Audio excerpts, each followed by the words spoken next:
بے حد نے عجب کام کیا حد کر دی، بے حد نے عجب کام کیا حد کر دی، گنجائش تنقید سبھی رد کر دی، خود تو رہا پردے میں خود کو دکھانے کے لیے، سامنے تصویر محمد کر دی، سامنے تصویر محمد کر دی۔ اب میں بلا تخیر دعوت خطاب دینے جا رہا ہوں۔ پیر طریقت رہبر شریعت علم حکمت کے سمندر جناب حضرت علامہ مولانا صاحبزادہ پیر غلام بشیر نقشبندی صاحب زیب و زینت آستانہ عالیہ بابلی شریف، ان کی خدمت میں گزارش کرتا ہوں اپنے لارے خطاب سے سامعین کے قلب و اذہان کو منور فرمائیں۔ ایک نعرہ لگائیے، نعرہ تکبیر، نعرہ رسالت، نعرہ تحقیق، نعرہ حیدری۔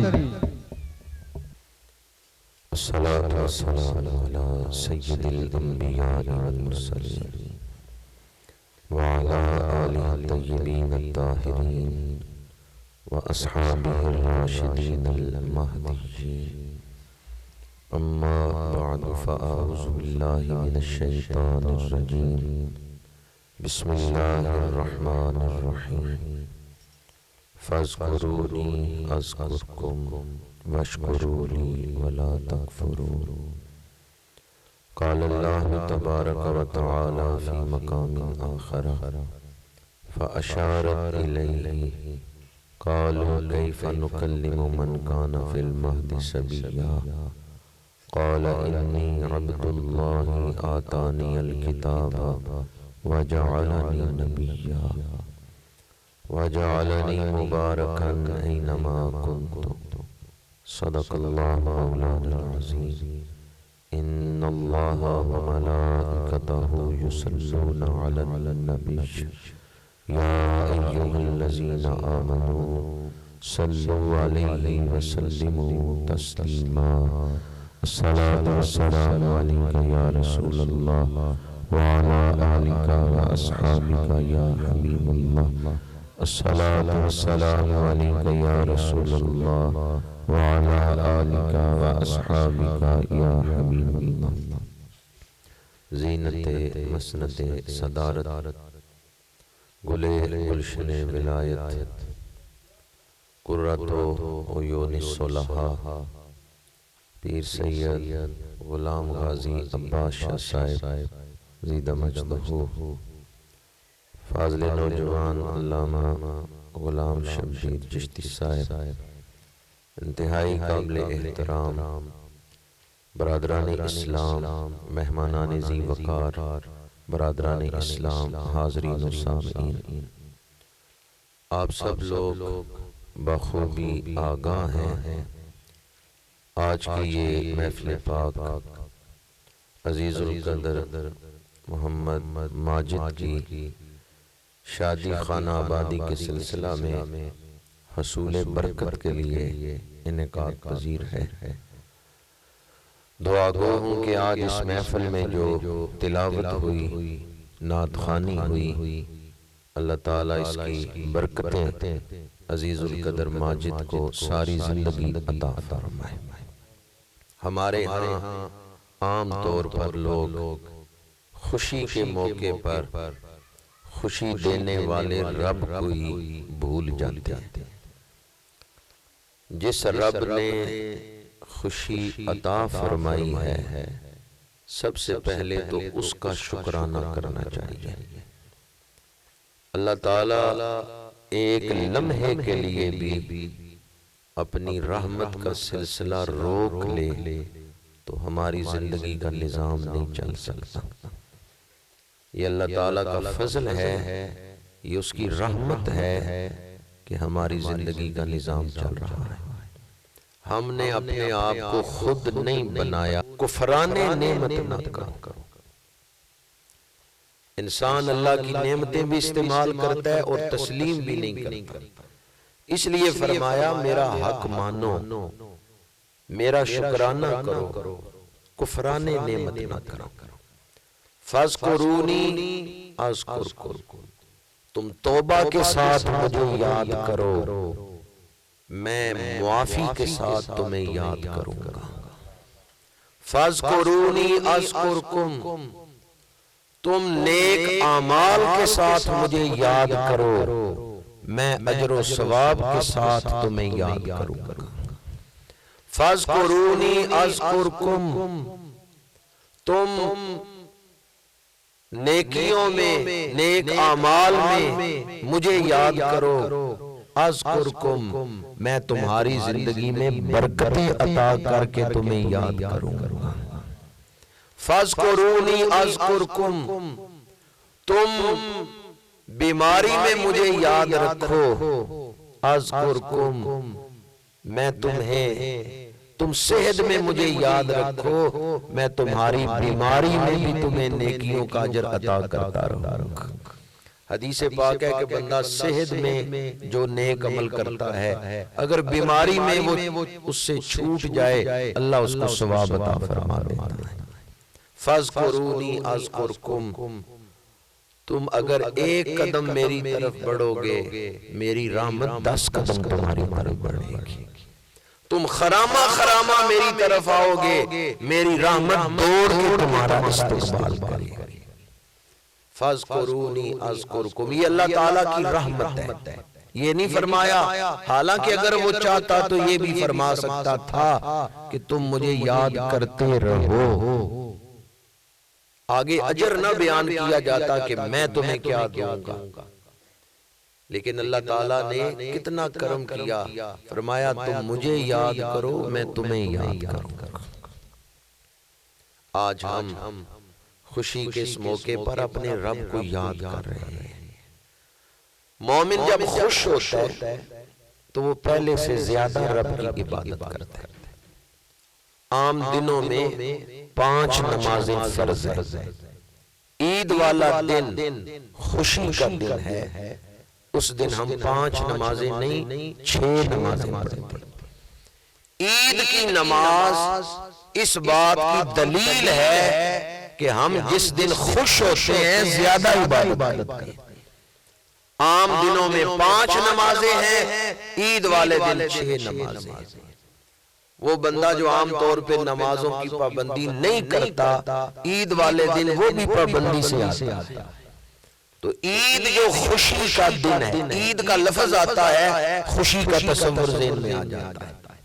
عید والے دن جو نماز عید ہم ادا کرتے ہیں، وہ اس بات کی دلیل ہے ہم خوشی میں اپنے رب کو بھولنے والے نہیں، بلکہ پہلے ہم رب کی بارگاہ میں سجدہ دیتے ہیں، بعد میں عید مناتے ہیں۔ عید کی نماز ظہر کے بعد ہے یا صبح اشراق کے وقت میں؟ ظہر کے بعد عید پڑھتے ہیں؟ نہیں، ہم صبح فجر کے بعد اشراق کا انتظار کرتے ہیں، سورج طلوع ہو گیا، 20 منٹ گزر گئے، اب عید پڑھ سکتے ہیں۔ تو عید والے دن ہم خوشیاں بعد میں مناتے ہیں، پہلے رب کی بارگاہ میں سجدہ دیتے ہیں۔ جس رب نے خوشیاں عطا کی، پہلے اس کی یاد۔ امام حسن بصری رحمت اللہ تعالی علیہ سے کسی نے پوچھا، کوئی ایسا پنجرہ ہے جس میں ہم خوشیوں کو قید کر لیں؟ تو دوست ایکو چلا رہے ہیں، ساؤنڈ بند کر دیں، یہ ایکو بند کر دیں، جو دوست ساؤنڈ چلا رہے ہیں سادی آواز بنا دیں، جو ڈبل آواز آ رہی ہے یہ بند کر دیں، سادی آواز بنا۔ حضرت امام حسن بصری رحمت اللہ تعالی علیہ،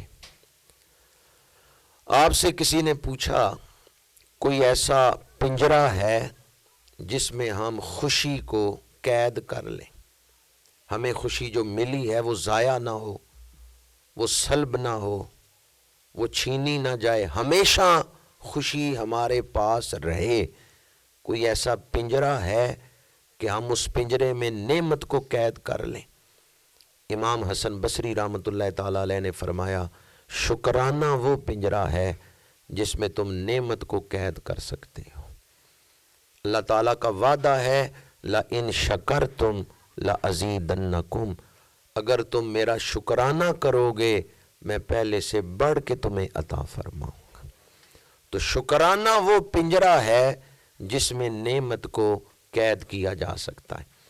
آسمان سے اللہ کریم نے جتنا علم اتارا ہے، تورات، زبور، انجیل، جتنی کتابیں آسمان سے اتاری ہیں ان سب کا خلاصہ قرآن پاک کے اندر ہے۔ سارے قرآن کا خلاصہ سورت فاتحہ کے اندر ہے، اور سورت فاتحہ کا آغاز شکرانے کے مضمون سے ہو رہا ہے، الحمدللہ رب العالمین۔ اگر کوئی مجھے یہ کہے قرآن پاک کی 114 صورتیں ہیں، 114 صورتوں کا خلاصہ ایک آیت میں کیا ہے، تو مفسرین کہتے ہیں یہ جو پہلی آیت ہے یہ سارے قرآن کا خلاصہ ہے، الحمدللہ رب العالمین۔ ہر تعریف، ہر خوبی، ہر حمد اللہ کے لیے۔ مسلم شریف میں حدیث پاک ہے، الحمدللہ تملأ المیزان، قیامت کے دن جب نامہ اعمال کھلیں گے تو جس کے نامہ اعمال میں الحمدللہ کا وظیفہ لکھا ہوا ہوگا، اللہ تعالیٰ اسے بخشش عطا فرما دے گا، نیکیوں کا پلڑا وزنی ہو جائے گا۔ قیامت کے دن ہمارے آقا کریم جو جھنڈا اٹھائیں گے، اس جھنڈے کا نام ہے لواء الحمد، حمد والا جھنڈا۔ جو لوگ اس دنیا میں اللہ کی حمد کرتے ہیں، شکرانہ کرتے ہیں، وہ قیامت کے دن حضور کے جھنڈے تلے ہوں گے۔ فرمایا انا حامل لواء الحمد ولا فخرا، قیامت کے دن میں حمد کا جھنڈا اٹھاؤں گا۔ موسم کی شدت بھی ہے، ویسے بھی ہم کرسیوں پہ بیٹھے ہوئے ہیں، لیکن کرسی پہ بیٹھ کے ذرا ذکر کرنا مشکل ہی ہوتا ہے، لیکن اگر آپ الحمدللہ کہیں گے تو اس کی برکتیں پوری محفل کو نصیب ہو جائیں گی، اور الحمدللہ کی برکتیں دنیا میں بھی، قبر میں بھی، حشر میں بھی حاصل ہوں گی۔ ایک دفعہ اس نیت سے کہہ دیں الحمدللہ کہ اللہ ہمیں بھی حضور کے جھنڈے کا سایہ عطا فرمائے، الحمدللہ۔ اللہ تعالیٰ کی حمد، اللہ تعالیٰ کی تعریف، اللہ تعالیٰ کا شکرانہ، یہ پہلا مقصد ہے اس محفل کا۔ جو آج تلاوت ہوئی، نعت خوانی ہوئی، ہم شکر کرتے ہیں کہ اللہ نے خوشی کا یہ موقع عطا فرمائے۔ بعض لوگ ان موقعوں پہ رقص و سرود کی محفلیں کہتے ہیں خوشی کا موقع ہے، خوشی کا موقع ہے۔ برادری خوش ہو جائے، حضور چاہے خوش ہوں یا نہ ہوں۔ بیٹا خوش ہونا چاہیے، اللہ کا نبی خوش ہو یا نہ ہو۔ ایسے کام شادیوں میں شروع ہو گئے، اور پھر عاشق رسول بھی ہیں ہم، حضور کی خوشی کی پرواہ بھی نہیں اور عاشق رسول بھی ہیں۔ عاشق رسول تو وہی ہے جسے حضور کی خوشی ہر خوشی سے زیادہ عزیز ہے۔ شادیوں کے موقع پر ہم ہندوؤں کی رسمیں پوری کر کے اپنی برادری کو خوش کرتے ہیں، یہ فلاں رسم نہ رہ جائے، فلاں رسم نہ رہ جائے۔ اور اگر کوئی سمجھائے بھائی اللہ اور اس کے رسول ناراض ہوں گے، تو اس کی پرواہ ہی نہیں کہ اللہ ناراض ہو یا اللہ کا رسول ناراض ہو۔ منگنیوں پہ ہی لوگ اکٹھا بٹھا دیتے ہیں، بغیر نکاح کے ہی مرد اور عورت کو اکٹھا بٹھا دیتے ہیں، حالانکہ شرعی طور پہ تو وہ جائز نہیں۔ یہ صرف ایک میں نے مثال دی ہے، ورنہ کتنے کام ان موقعوں پر لوگ خوشی کے نام پر کر لیتے ہیں۔ کچھ عرصہ پہلے کی بات ہے، مجھے باہر سے ایک دوست نے فون کیا کہ فلاں تاریخ کو میری شادی ہے، تو میرا خیال ہے کہ مائیوں کی رسم نہ کریں بلکہ محفل میلاد کریں، تو آپ سے ٹائم لینے آپ آ جائیں گے۔ میں نے کہا تاریخ بتا دو، انشاءاللہ آ جاؤں گا۔ اس نے کہا جی ایک مسئلہ پوچھنا ہے۔ میں نے کہا بتاؤ۔ وہ کہتا ہے ابھی میں نے گھر فون کیا تھا اور میں نے گھر والوں کو کہا ہے کہ ہم نے مائیوں والے دن نہ محفل میلاد کرنی ہے، تو میری ماں اور میری بہنیں کہہ رہی تھیں بھی اگر مائیاں نہ کی جائیں تو نکاح ہی نہیں ہوتا، تو مجھے مسئلہ بتا دیں بھی مائیاں نہ کی جائیں تو نکاح تو ہو جاتا ہے نا۔ میں نے کہا اس دور میں بھی ایسی جاہلیت پائی جاتی۔ یہ ایک شخص نے مجھ سے مسئلہ پوچھا ہے، کہتا ہے جی میرے گھر والے کہتے ہیں مائیاں نہ کی جائیں تو نکاح ہی وہ کون سا نکاح ہے جس میں مائیاں ہی نہیں ہوئی؟ تو میں نے اسے کہا تسلی رکھو، مائیاں نہ بھی کی جائیں نکاح ہو جاتا ہے، یہ کوئی شرط نہیں ہے کہ مائیاں ہوں گی تو نکاح ہوگا۔ اگر آپ لوگوں کو دین کے مسائل پتہ ہیں تو اس کا مطلب یہ نہیں کہ ہر ایک کو پتہ ہے. اس دور میں بھی لوگ موجود ہیں جنہیں دینی مسائل کا علم نہیں ہے. اگر آپ کو کوئی ایسا ماحول مل گیا ہے جس میں آپ کو دینی مسائل کا علم ہے تو کتنے لوگ ایسے ہیں جنہیں اس دور میں بھی دینی مسائل کا علم نہیں. میں عزیز القدر عابد صاحب کو، ساجد کو، ان کے بھائیوں کو خراج تحسین پیش کرتا ہوں جنہوں نے اس موقع پر محفل میلاد منعقد کی اور معاشرے کو دعوت فکر دی ہے کہ ان مواقع پر ہمیں شریعت مطہرہ کے مطابق چلنا چاہیے. تلاوت کر کے، نعت خوانی کر کے، اللہ کی بارگاہ میں ہاتھ پھیلا کے اس سے رحمت کا سوال کرنا چاہیے، اس کی بارگاہ سے برکتوں کا سوال کرنا چاہیے. جب ہمارا کوئی عزیز بیٹا یا بیٹی نئی زندگی شروع کر رہے ہیں، ازدواجی زندگی، تو اس وقت ہمیں شریعت کے حکم توڑ کے اللہ کی ناراضگی کو مول لینا چاہیے یا اس طرح کی محفلیں کر کے دعائیں دے کے انہیں رخصت کرنا چاہیے؟ دعائیں دینی چاہیے کہ ان کی آنے والی زندگی میں اللہ تعالیٰ اپنی حفاظت عطا فرمائے، اپنا فضل و کرم شامل آل فرمائے اور اللہ تعالیٰ انہیں برکتیں عطا فرمائے. آج کا انسان کثرت کے پیچھے دوڑ رہا ہے. 2 فیکٹریاں لگی ہیں، وہ کہتے ہیں ایک اور ہونی چاہیے. کثرت کے پیچھے آج کا انسان دوڑ رہا ہے. زندگی میں مال کی کثرت ہو لیکن برکت نہ ہو تو بڑا مال بھی انسان کو عزت نہیں دیتا، سکون نہیں دیتا. میں کئی ایسے سیاست دانوں کو جانتا ہوں جن کے مال کا حساب ہی نہیں کہ ان کی دولت کتنی ہے، پر وہ پیمپر لگا کے باہر گھر سے نکلتے ہیں. کوئی چیز کھا پی نہیں سکتے، سلیکٹڈ چیزیں بھنڈیاں ہی کھا سکتے. اب دولت کتنی ہے اور حالات کیا ہیں. کثرت ہو برکت نہ ہو دل کو سکون نہیں ملتا.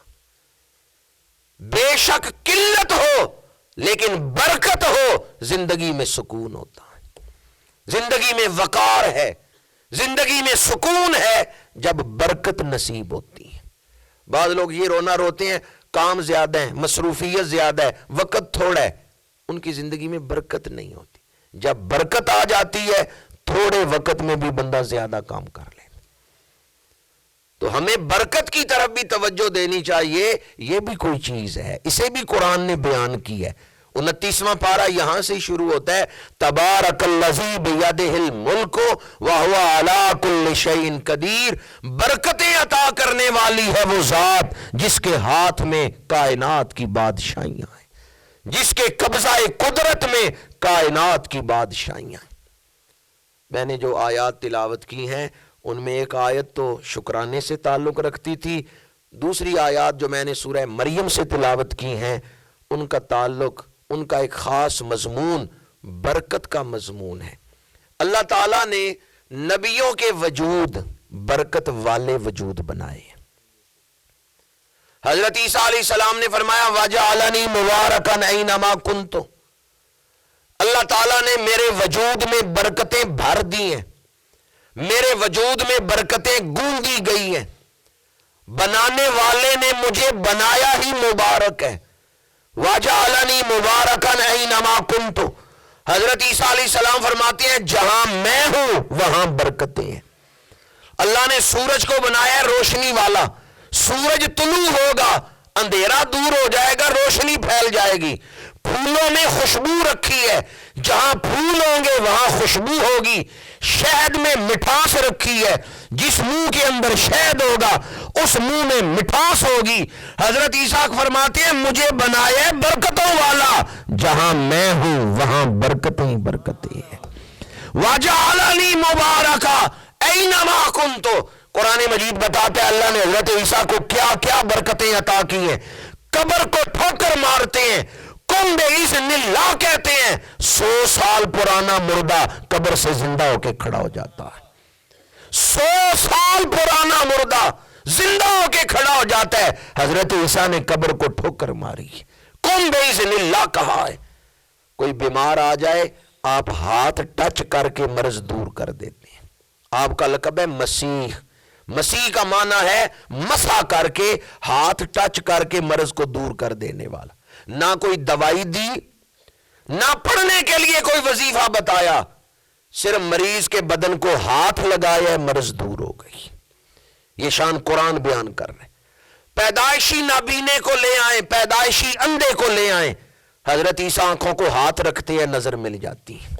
مٹی کا بنا ہوا مجسمہ سامنے رکھیں، مٹی کی چڑیا، مٹی کا طوطا، عقاب، کسی پرندے کا مجسمہ سامنے رکھیں، حضرت عیسیٰ پھونک مارتے ہیں، وہ زندہ پرندہ بن کے اڑنا شروع ہو جاتا ہے۔ یہ 4 شانیں قرآن نے بیان کی ہیں۔ مردوں کو زندہ کر رہے ہیں اللہ کے اذن سے، مادرزاد نبینوں کو نظر دے رہے ہیں، کوڑوں کو شفا دے رہے ہیں، مجسمے میں پھونک مار کے زندہ پرندہ بنا کے اڑا دیتے ہیں۔ قوم نے کہا پیارے عیسیٰ آپ بڑی شانیں لے کے آئے، آپ کی آمد کا مقصد کیا ہے؟ مقصد بعثت کیا ہے؟ آپ کی تو بڑی عرفہ شانیں ہیں، مٹی کے مجسمے میں جان ڈال دیتے ہیں پھونک مار کے۔ حضرت عیسیٰ فرماتے ہیں میں بڑی شانیں لے کے آیا، پر میری آمد کا مقصد کیا ہے؟ مبشرا برسول یاتی من بعدی اسمہ احمد، شانوں والا رسول میرے بعد آ رہا ہے، میں ان کا اعلان کرنے کے لیے آیا۔ شانیں لے کے تو میرے بعد رسول آ رہا ہے، حالانکہ اپنی شانیں کتنی بڑی ہیں، لیکن کہتے ہیں بے رسول، یہ جو تنوین ہے یہ عظمت بیان کر رہی ہے۔ حضرت عیسیٰ فرماتے ہیں میرے بعد بڑی شانوں والا رسول آ رہا ہے، میں ان کی بشارت دینے آیا ہوں۔ پہلے زمانوں میں بادشاہوں کی سواریاں چلتی ہیں، آگے ایک ہوکا دینے والا، اعلان کرنے والا اعلان کر رہا ہے کہ اٹینشن ہو جاؤ۔ وہ دربار میں اعلان کرتا تھا با ادب با ملاحظہ ہوشیار، بادشاہ سلامت کی سواری آ رہی ہے، تو لوگ اٹینشن ہو جاتے کہ بادشاہ آ رہا ہے۔ اب جو سواری کے آگے اعلان کر رہے ہیں نا، وہ مردے زندہ کر لیتا ہے، تو پیچھے آنے والے شہنشاہ کی شان کیا ہو؟ حضرت عیسیٰ علیہ السلام کا وجود تو بڑی برکتوں والا ہے، پر عیسیٰ جن کا اعلان کرنے آئے ہیں اس نبی کے وجود کی برکتیں کیا ہوں گی؟ سب سے اولا و اعلی، سب سے بالا و والا، حضرت عیسیٰ کے وجود کی بڑی برکتیں ہیں، پر جو برکتیں اللہ نے حضور کو عطا کی ہیں نا، وہ بے مثل و بے مثال ہے۔ تاجدار گولڑا نے لکھا ہے کوئی مثل نہیں ڈھولنی، چپ کر مہر علی ایتھے جا نہیں بولنی۔ میرے آقا کریم کے وجود پاک کی برکتیں، پنجابی میں کسی شاعر نے کیا خوب بیان کیا ہے، ان برکتوں کو سمویا۔ ویسے بخاری شریف، مسلم شریف میں اس پر حدیثیں موجود ہیں۔ او پتھراں نو کلمے پڑھا جاندا ہے، او گنگیاں نو گلاں کرا جاندا ہے، او سکیاں کھجوراں اگا جاندا ہے، میرے آقا دا رتبہ خدا جاندا ہے۔ مسلم شریف میں حدیث پاک ہے، حضرت جابر بن سامرہ راوی ہیں، میرے آقا کریم نے فرمایا انی لعارف حاجرا بمکہ کانا یسلم علی قبل ان ابعث، میں مکے کے اس پتھر کو جانتا ہوں جو اعلان نبوت سے پہلے میرے اوپر سلام پڑھتا تھا۔ ابو جال مٹھی میں کنکریاں لے کے آیا اور کہنے لگا اگر آپ اللہ کے نبی ہیں تو بتائیں میں نے اپنے ہاتھ میں کیا چیز چھپا رکھی ہے۔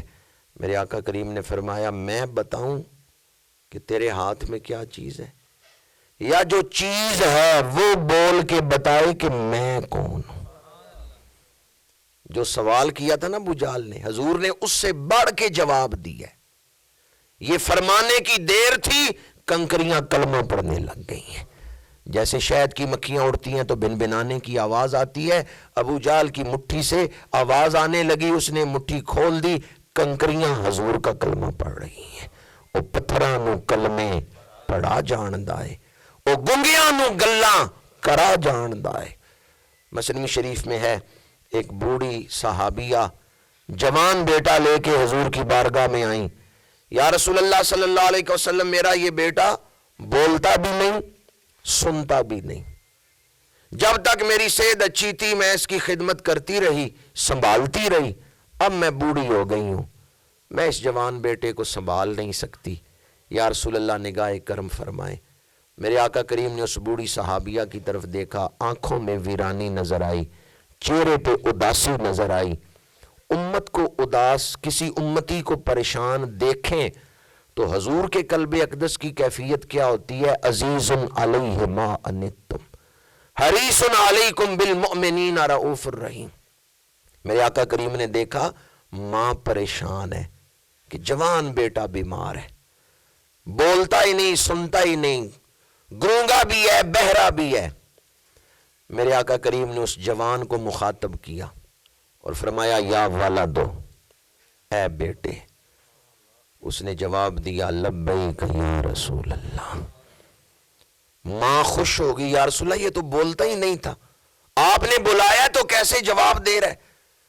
میرے آقا کریم نے اس جوان سے فرمایا تیری ماں کیا کہتی ہے کہ تو بولتا ہی نہیں؟ اس نے عرض کیا یا رسول اللہ صلی اللہ علیہ وسلم آج تک کسی نے آپ کی طرح بلایا ہی نہیں۔ وہ پتھراں نو کلمے پڑھا جاندا ہے، وہ گنگیاں نو گلاں کرا جاندا ہے، وہ سکیاں کھجوراں اگا جاندا ہے۔ سفر ہجرت میں حضرت ام معبد کے گھر حضور تشریف فرما ہوئے، بیمار بکری ہے، تھنوں میں دودھ کوئی نہیں، حضور نے تھنوں کو ہاتھ لگایا ہے، گھر میں برتن ختم ہو گئے ہیں، بکری کے تھنوں میں دودھ نہیں ختم۔ میرے آقا کریم نے ان کے گھر وضو تازہ فرمایا۔ سیرت حلبیہ میں یہ روایت ہے، ایک خشک درخت ہے، صرف تنا ہے اس کا، شاخیں کوئی نہیں، پتے کوئی نہیں، خشک تن ہے، اس کے پاس تشریف فرما ہو کے میرے آقا کریم نے تازہ وضو فرمایا، تو آپ کی کلی مبارک کا پانی اس درخت کے تنے میں گیا ہے، جڑ میں گیا ہے۔ حضور وضو فرما کے آگے تشریف لے گئے ہیں، ام معبد کہتی ہیں چند دنوں بعد وہ خشک تنا ہرا ہو گیا ہے، شاخیں آ گئیں، پتے آ گئے۔ سیرت حلبیہ میں ہے، علامہ علی بن برہان الدین حلبی جو کہ ملک عرب کے مشہور محقق ہیں، انہوں نے یہ روایت نقل کی ہے۔ وہ فرماتے ہیں اس قبیلے میں کوئی اونٹنی دودھ نہیں دیتی، کوئی بکری دودھ نہیں دیتی، کوئی جانور بیمار ہو جاتا، اس درخت کے پتے اتار کے مریض جانور کو کھلائے جاتے، اللہ مرض دور کر دیتا۔ اس درخت کے پتے جانوروں کو کھلائے جا رہے ہیں اور برکتیں حاصل کی جا رہی ہیں۔ یہ برکتیں کس کی برکتیں ہیں؟ وہ پتھراں نو کلمے پڑھا جاندا ہے، وہ گنگیاں نو گلاں کرا جاندا ہے، وہ سکیاں کھجوراں اگا جاندا ہے، میرے آقا دا رتبہ خدا جاندا ہے۔ جیسے حضور کی ذات برکتوں والی ہے، اسی طرح حضور کی تعلیمات بھی برکتوں والی، تعلیمات کے اندر بھی برکت ہے۔ حضور نے ہمیں جس طرح زندگی گزارنے کا ڈھنگ سکھایا ہے، اگر ہم حضور کی سیرت کو، سنت کو، طریقے کو اپنا لیں تو ہماری زندگی میں بھی برکتیں آ جائیں گی۔ ابھی جب کورونا کا آغاز ہوا تھا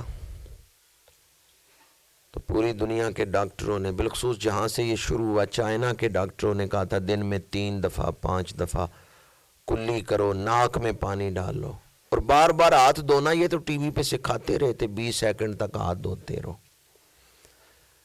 جب چائنا کے ڈاکٹروں نے کہا نا دن میں 3 دفعہ یا 5 دفعہ ناک میں پانی ڈالو، منہ میں پانی ڈالو، کلی کرو، تو ان دنوں میں نے ایک تقریر میں کہا تھا کہ تم آج ہمیں یہ طریقہ بتا رہے ہو، ہمارے آقا کریم 1400 سال پہلے ہمیں یہ طریقہ بتا گئے۔ حضور کی تعلیمات میں برکت ہے۔ فرانس میں ایک غیر مسلم نے کلمہ پڑھا، خلیفہ منصور صاحب وہاں ہوتے ہیں فرانس میں، وہ کہتے ہیں میں اسے ملنے گیا تو میں نے اس کے لیے کچھ گفٹ لیے تھے، تو ان میں ایک مسواک بھی تھی۔ جب میں نے وہ گفٹ اسے دیے کہ خوشی ہوئی ہے تم نے اسلام قبول کیا ہے، تو اس نو مسلم نے اپنی جیب سے ایک مسواک نکال کے دی اور کہنے لگا کہ یہ مسواک ذریعہ بن گئی اسلام قبول کرنے کا۔ خلیفہ منصور صاحب کہتے ہیں میں نے اس سے پوچھا یہ مسواک کیسے ذریعہ بن گئی؟ اس نے کہا میرے دانتوں کو تکلیف تھی، میں ڈاکٹر کے پاس گیا، اس نے مجھے دوائی دی، 1 مہینے بعد آنا، پھر چیک کروں گا، پھر اگلی دوائی دوں گا۔ میں دوائی لے کے گھر آ گیا، میں وہ دوائی استعمال کر رہا تھا۔ ایک دن میں ایک دوست کو ملا، وہ مسلمان تھا، اس نے مجھے ایک مسواک دے دی، اس نے کہا یہ مسواک استعمال کیا کرو۔ میں وہ مسواک بھی استعمال کرتا رہا، مہینہ گزر گیا، میں ڈاکٹر کے پاس گیا، اس نے میرے دانت چیک کیے، مجھے کہنے لگا میری دوائی کے ساتھ اور کون سی دوائی تو نے استعمال کی؟ میں نے کہا میں نے کوئی دوائی نہیں استعمال کی، صرف تمہاری دوائی استعمال کر۔ اس نے کہا نہیں، مجھے پتا تھا میری دوائی سے کتنا رزلٹ نکلے گا، میں نے ابھی تجھے 2 کورس اور کرانے تھے، لیکن اب تو تیرے دانت ٹھیک ہو چکے ہیں، اب ان کورسوں کی ضرورت ہی نہیں، مجھے بتاؤ تم نے کون سی دوائی استعمال کی ہے؟ یہ نو مسلم کہتا ہے میں نے دوائی تو کوئی نہیں استعمال کی تھی، میں نے صرف اس ڈاکٹر کی دی ہوئی دوائی کھائی تھی۔ میں نے کہا تمہاری دوائی لی ہے اور تو کوئی دوائی نہیں؟ ہاں مجھے ایک مسلمان نے مسواک دی تھی، میں وہ استعمال کرتا رہا۔ اس نے کہا دکھاؤ کہاں ہے؟ میں نے وہ جیب سے نکال کے مسواک دکھائی، وہ اندر لیبارٹری میں لے گیا، کافی دیر چیک کرتا رہا، باہر نکلا، مجھے کہنے لگا یہ مسواک تیرے لیے شفا کا ذریعہ بن گئی۔ اس وقت میرے ذہن میں آیا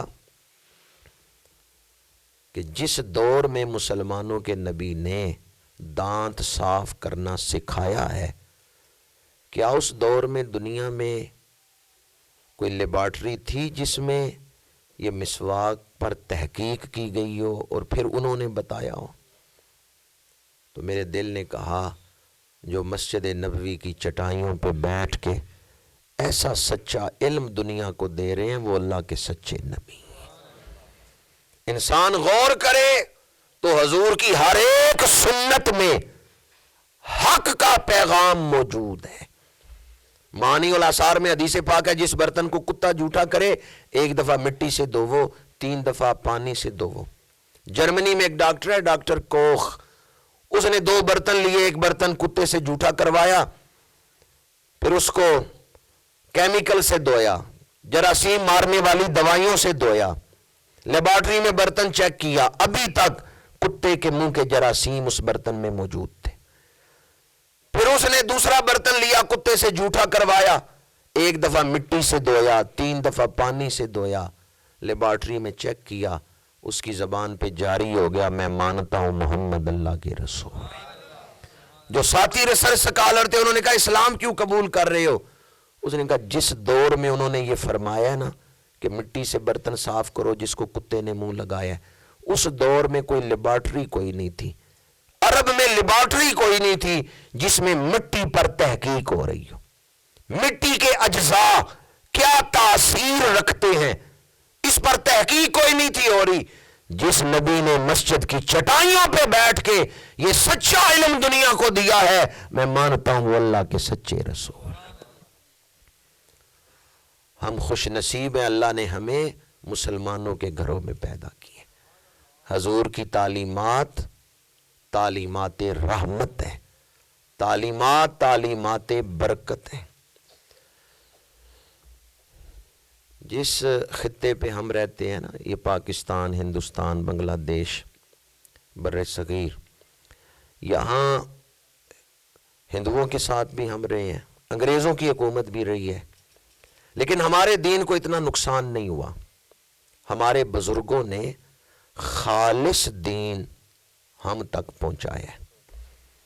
انگریزوں نے بھی حکومت کی پر ہمارے دین کو نقصان نہیں ہوا۔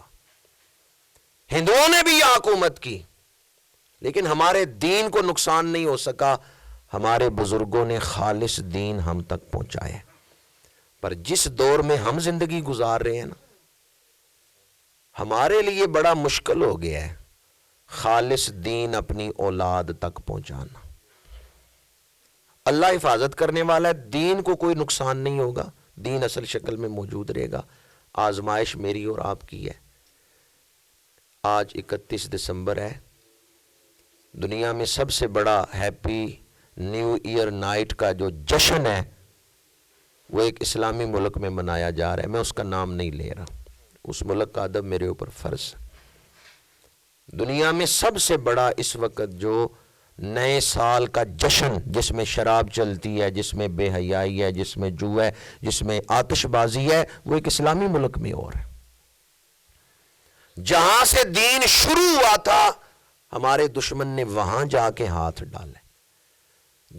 جس زمین پہ یہ صورت نازل ہوئی تھی نا، لم یلد ولم یولد، کہ اللہ کا بیٹا کوئی نہیں، باپ کوئی نہیں، یہ 3 دن پہلے اس زمین پہ کرسمس کا کیک کاٹا گیا۔ اربوں روپے خرچ ہوئے ہیں، کرسمس کا کیک اس سرزمین پہ کاٹا گیا جہاں سورۃ اخلاص نازل ہوئی تھی۔ اس دور میں عالم کفر نے پورا زور لگا دیا ہے کہ آئندہ نسلوں کو خالص دین نہیں پہنچنے دینا۔ چند دن پہلے پاکستان کے کسی ٹی وی پر، یہ کل مجھے ایک دوست نے سوال کیا اس لیے جواب دے رہا ہوں، پاکستان کے کسی ٹی وی پر آفتاب نام کا کوئی اینکر ہے، اس نے کہا کہ یہ جو ولیمہ ہے نا، یہ ولیمہ اصل میں تو کرتے تھے بچی والے، تو پھر بچی والوں نے کہا کہ مہمان زیادہ تم لے آتے ہو، ہم اتنے مہمان سنبھال نہیں سکتے، تو پھر لڑکے والوں نے کہا کہ ولیمہ ہم کر لیں گے، اپنے گھر اپنے مہمانوں کو کھانا کھلا لیں گے۔ اس طرح یہ ولیمہ شروع ہوا۔ آپ مجھے بتائیں کیا اس کا کوئی حقیقت کے ساتھ تعلق ہے؟ نہیں، یہ سراسر جھوٹ ہے۔ وہ ٹی وی پہ بیٹھ کے اسلامی ملک میں بول رہے ہیں، ولیمے کا ذکر تو حدیث میں ہے اور اللہ کے رسول نے فرمایا ہے، اور ولیمہ جو ہے وہ شب زواف کے بعد دوسرے دن کرنے کا ذکر حدیث میں ہے، ولیمے کا ذکر حدیث میں ہے۔ اور جس دن نکاح ہو، رخصتی ہو جائے بچی کی، ایک رات گزر گئی ہے، شب زواف گزر گئی ہے، اس کے بعد ولیمہ کرنے کا حکم ہے۔ یہ سب کچھ حدیث میں موجود ہے، لیکن وہ بدبخت ٹی وی پہ بیٹھ کے کس طرح اسلام کے سارے عقیدے کو جو حدیثوں سے ثابت ہے اس کو ملیا میٹ کر رہے ہیں۔ کہتے ہیں نہیں یہ تو ایک تہذیبی دن ہے، اور بچی والے کھانا کھلاتے تھے، تو پھر انہوں نے کہا بھی تم مہمان زیادہ لے آتے ہو، اپنے گھر ہی کھلاؤ۔ انہوں نے کہا ٹھیک ہے ہم ولیمہ کر لیں گے، یہاں سے ولیمہ شروع ہوا، جبکہ ایسی کوئی بات نہیں ہے، حدیث سے ولیمہ ثابت ہے۔ اللہ کے رسول نے اس کی فضیلت بیان فرمائی ہے اور اس کی رغبت دلائی ہے کہ چاہے تھوڑی چیز سے ہی کرو لیکن ولیمہ ضرور کرو۔ آج اسلامی تعلیمات ان سے ہماری نئی نسل کو دور کیا جا رہا ہے۔ آپ لوگ سمجھدار بیٹھے ہوئے ہیں، کوئی 30 سال کا تھا، کوئی 40 سال کا تھا جب موبائل آیا، تو آپ اتنے زیادہ متاثر نہیں ہوئے موبائل سے۔ یہ بچے جو 10 سال کی عمر سے چھوٹی عمر میں ہیں نا، یہ جو موبائل استعمال کرتے ہیں، ان کے تو ابھی ذہن کے خلیے ہی صحیح جگہ سیٹ نہیں ہوئے اور انہوں نے گیمیں کھیلنا شروع کر دی۔ یہ قوم جو تیار ہوگی نا 50 سالوں بعد، یہ نفسیاتی مریض ہوں گے، نہ ان کو کوئی رشتہ داری کا ہوگا، نہ حقوق اللہ یا حقوق العباد کا ہوگا، ان کا سارا تعلق موبائل کے ساتھ ہی۔ اسلام نے بھی شریعت فرض کی ہے تو بالغ پر کی ہے، بچہ جب بالغ ہوتا ہے تو پھر اس پہ روزے فرض ہوتے ہیں، پھر زکوٰۃ فرض ہوتی ہے، آخر کوئی تو وجہ ہے کہ بالغ ہونے کا انتظار کیا گیا، پھر حکم دیا ہے کہ روزے فرض ہیں۔ اور ہمارے یہاں بھی 5 سال کا بچہ ہے وہ موبائل استعمال کر رہا ہے۔ اس کا مطلب یہ ہے ابھی اس کا ذہن تو خلیے ترتیب پا رہے تھے، ابھی اس کے جسم میں کئی تبدیلیاں آ رہی تھیں اور اس نے موبائل استعمال کرنا شروع کر دی۔ اس سے اس بچے کی جو نفسیات ہیں وہ متاثر ہوں گی، اس کی جسمانی صحت پہ اثر پڑے گا۔ یہ سب کچھ ہم دیکھ رہے ہیں، اپنے بچوں کو جہنم میں جاتا ہوا دیکھ رہے ہیں، روک بھی نہیں رہے۔ ایک بات ہم نے اپنے بچوں کے ذہن میں بٹھا دی ہے کہ دولت ہو تو سب کچھ ہو جاتا ہے، دولت کماؤ، دولت کماؤ، دولت بڑی ضروری ہے۔ میں آپ سے پوچھتا ہوں، مجھے بتائیں کیا ایمان دولت نہیں؟ جی کبھی یہ بھی تو انہیں بتائیں کہ ایمان بھی دولت ہے۔ کیا شرم و حیا دولت نہیں؟ کیا اچھے اخلاق دولت نہیں؟ گھر آئے ہوئے مہمان کو خندہ پیشانی سے ملنا، یہ اچھے اخلاق، یہ دولت نہیں؟ آپ نے صرف روپے پیسے کو دولت سمجھ لیا ہے۔ ہمارا دین تو ہمیں بتاتا ہے سب سے بڑی دولت ایمان ہے۔ محبت رسول ہے، یہ سب سے بڑی دولت ہے، لیکن ہم نے اس کا احساس نہیں اولادوں میں پیدا کیا۔ آج شادی کے اس موقع پر، خوشی کے اس موقع پر میں آپ کی خدمت میں عرض کروں گا، فتنوں کے اس دور میں وہ آدمی بڑا خوش نصیب ہے جو اپنا ایمان بچا کے لے گیا۔ اب میں ایک حدیث عرض کر رہا، بیان کر رہا ہوں، دولہا کے حوالے سے، ایک دلہن کے حوالے سے، اور پھر گفتگو سمیٹ رہا ہوں۔ میرے آقا کریم صلی اللہ علیہ وآلہ وسلم نے گھر آباد کرنے کا حکم دیا ہے۔ مکان اینٹوں سے بن جاتے ہیں، سیمنٹ سریے سے بن جاتے ہیں، اور گھر ایک دوسرے کا احساس کرنے سے بنتے ہیں۔ ایک ہی حدیث سنا رہا ہوں، کیا وقت نہیں ہے؟ یہ حدیث مشکات شریف میں ہے۔ میرے آقا کریم نے فرمایا، جس عورت میں 4 خوبیاں ہوں وہ جس دروازے سے چاہتی ہے جنت میں داخل ہو جائے، اللہ نے اس کے لیے جنت کے 8 دروازے کھول دیے۔ المرأۃ اذا صلت خمسہا وصامت شہرہا واطاعت بعلہا واحسنت فرجہا فلتدخل من ای ابواب الجنت شاءت۔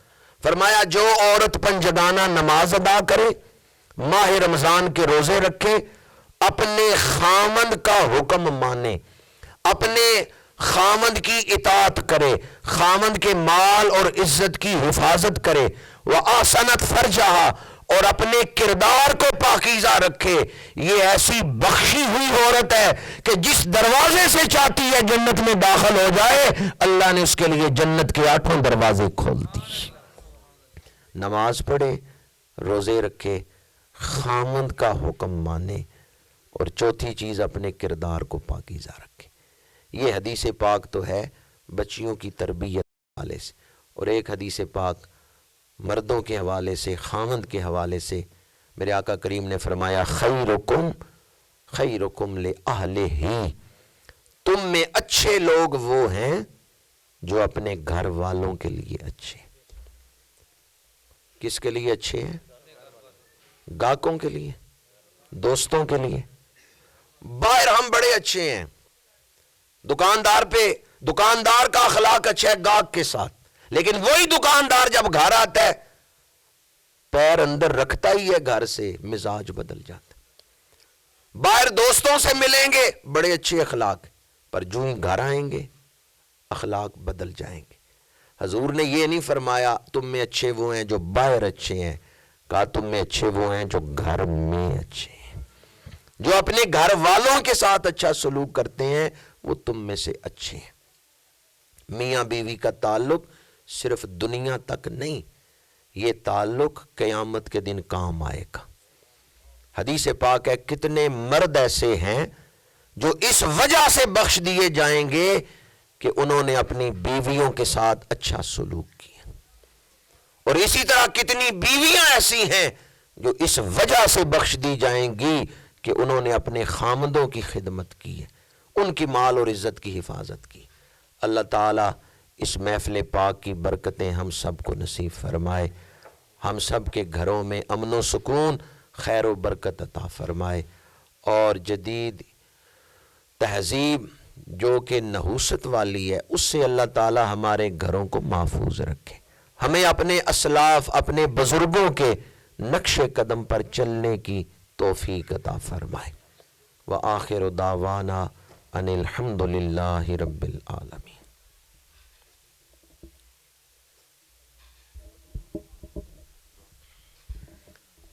تمام احباب ایک دفعہ سورۃ فاتحہ، 3 دفعہ کل شریف والواہر درود پاک پڑھ کے حضرت قبلہ پیر سید غازی عباس شاہ صاحب، میں آپ کی خدمت میں گزارش کروں گا شاہ صاحب دعا فرمائیں، ہم سب آمین کہتے ہیں۔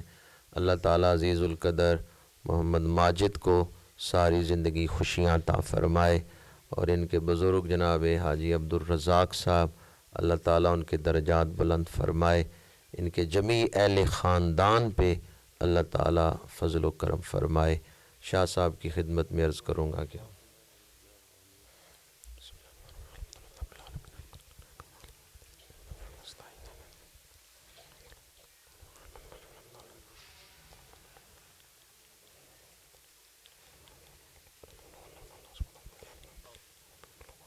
اللہم اللہم صلی علی سیدنا و مولانا محمد وعلی آلہ واصحابہ وبارک وسلم۔ الہ العالمین، اس محفل پاک میں تلاوت، ثنا خوانی، بیان جو اعمال حسنہ کیے گئے انہیں اپنے بارگاہ میں شرف قبولیت عطا فرما، اپنے فضل و کرم سے اعلیٰ اجر و ثواب عطا فرما۔ اس محفل پاک کا ثواب سید العالمین خاتم النبیین صلی اللہ علیہ وآلہ وسلم کی بارگاہ عالیہ میں ہدیۃً تحفۃً پیش کرتے ہیں، قبول و منظور فرما۔ آپ کے وسیلہ جلیلہ سے تمام انبیاء کرام، خلفائے راشدین، آل اطہار، حسنین کریمین، صحابہ کرام، شہدائے اسلام اور تمام سلاسل عالیہ کے مشائخ بزرگان دین کو ایصال ثواب کرتے ہیں، قبول فرما۔ اس بستی کے قبرستان میں جتنے اہل ایمان دفن ہیں ان سب کو اس ختم پاک کا ثواب عطا فرما۔ سادات کرام، مشائخ سہروردیہ جو یہاں آرام فرما ہیں، الہی ان کی ارواح مبارکہ کو ایصال ثواب کرتے ہیں، قبول فرما۔ ربنا اغفر لی ولوالدی وللمؤمنین یوم یقوم الحساب۔ پروردگار ہمیں بخشش عطا فرما، ہمارے والدین کو بخشش عطا فرما اور حضور کی ساری امت مرحومہ کو بخشش عطا فرما۔ آج جس نیت کے ساتھ محفل پاک کا انتظام کیا گیا ہے اسے اپنی بارگاہ میں قبول فرما۔ عزیز القدر محمد ماجد کو ساری زندگی شریعت مطہرہ کے مطابق گزارنے کی توفیق عطا فرما۔ الہی ماجد کی زندگی میں آنے والا ہر دن خوشیوں والا دن بنا دے، برکتوں والا دن بنا دے، نظر بد سے محفوظ فرما، حاسدین کے حسد سے محفوظ فرما، ان کے نکاح کو بقائے نسل کا باعث بنا، زوجین کو ذہنی ہم آہنگی عطا فرما، جس محبت کے ساتھ دونوں گھروں نے رشتہ جوڑا ہے اس میں اور برکتیں عطا فرما۔ الہی تمام حاضرین کی مشکلیں آسان فرما، پریشانیاں دور فرما۔ سائل بن کے، بھکاری بن کے ہم نے تیری بارگاہ میں ہاتھ پھیلائے ہیں، تو کریم ہے، ہمارے حال پہ کرم فرما۔ کوئی ایک شخص بھی اس دعا سے محروم نہ رہے، جتنے لوگ دعا میں شامل ہیں ہم سب کو دنیا اور آخرت کی سعادت نصیب فرما۔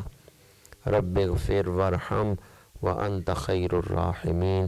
صلی اللہ تعالی علی رسولہ خیر خلقہ سیدنا و مولانا محمد وعلی آلہ واصحابہ اجمعین۔